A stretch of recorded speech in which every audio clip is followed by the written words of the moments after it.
oh my gosh, they have a gun, they're gonna kill you.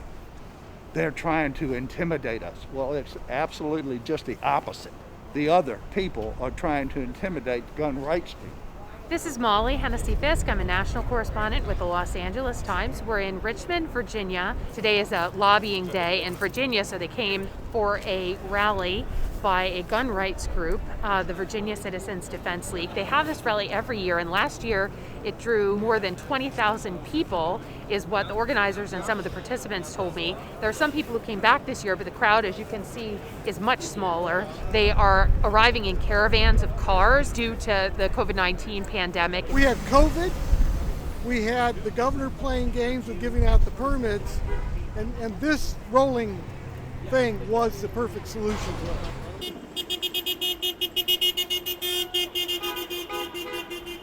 Lobby Day started back in 2002, and again the idea was it was a holiday, Martin Luther King Day, people had off work, a lot of people, yet the General Assembly was in session, so it was the perfect day to get people that weren't working anyhow down here to have a rally and to lobby to protect their rights. So there are several different groups who showed up for this gun rights rally here in Richmond. There are the Boogaloo Bois, who said that they support both gun rights and Black Lives Matter. There are the Proud Boys, who the Boogaloo Boys were not getting along with and who they accused of being a white supremacist.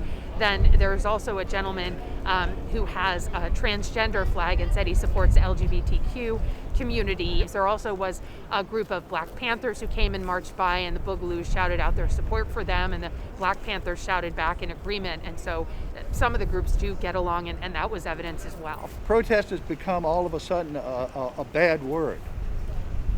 But it seems that it's like everything else. It's only used bad if you want to use it against the people you oppose. If you believe in your heart that that's wrong, you should have the right to a peaceful protest. We're not an offensive force, we're a defensive force. If the police make a move against us, we'll defend ourselves. If Proud Boys make a move against us, we'll defend ourselves. Even if Antifa wanted to make a move, we'll defend ourselves. But we'll support everybody's right to be here and speak openly and freely. The vast majority of the people who own weapons are law-abiding citizens. They don't own the weapon because they are thinking of a revolution. They want us to have a civil war. They want us fighting each other, but we don't let that happen. Revolutions are generally against the government. Civil wars are people to people, brothers killing brothers. We're not about that. Well, we're not here like trying to beg for our rights that are naturally ours. Right. We're not part of any political group or any kind of movement out there separate from everything else. We're not Trumpers, we're not Antifa, BLM, we're not part of any of that stuff. This is not a protest, this isn't an event, this is just us going for a walk. We do this several times a year. It's about the people. So we're not affiliated, we aren't affiliated, BLM 757, we are independent, we are not affiliated with anybody's political party. Independent straight down the line, whoever is right by the people. And we're willing to have a conversation with anybody. So we're not going to shut that out. So it's very important that we are asking this. We're asking the different people to reach out to us. We'll reach out to you, but we shouldn't have to always be the one reaching out. Y'all can see who's doing the work. Y'all can see who's been out here.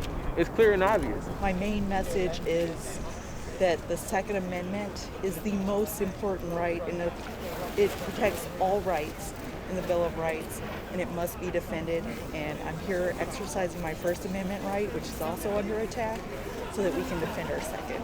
All gun control, essentially an attack on our liberties, and a lot of local gun control has taken place because of House Bill 421 this year, and it essentially ties my hands behind my back and leaves me defenseless. I'm a single female, I travel the country being a nurse, and that hinders that from me, and evil is real, and we need to be able to defend ourselves.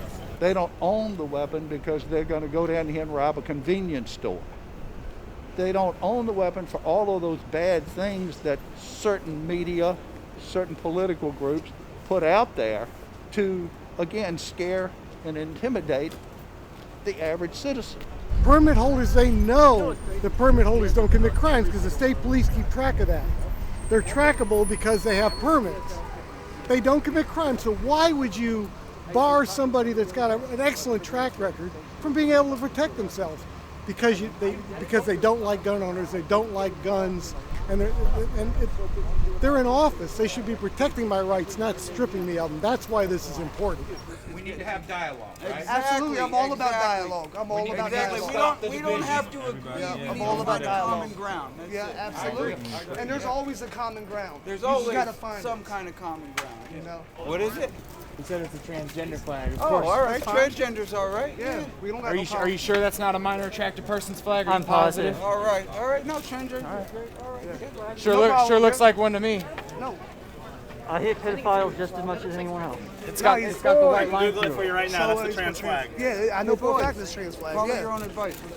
Yeah, that's no problem. I mean, As we've been doing for the past year, we've been encouraging black gun ownership, and we would like to take this opportunity to say that we will be collaborating with our brothers here, the Fairhead and Gun Club, to make sure that we are putting together self-defense classes, making sure our queens are able to protect themselves from these domestic terrorists and things of that nature, making sure our children are even armed as well and being able to defend ourselves just like any other culture. We are in Virginia, which was the birthplace of slavery, which is the birthplace of Confederacy, which is the birthplace of where Christopher Columbus came, which is the birthplace of 1619, where the first Africans were brought to Fort Monroe. And so this is literally where the hate would have to stop. We do feel like if this is where it started, we have to be the ones to literally end it.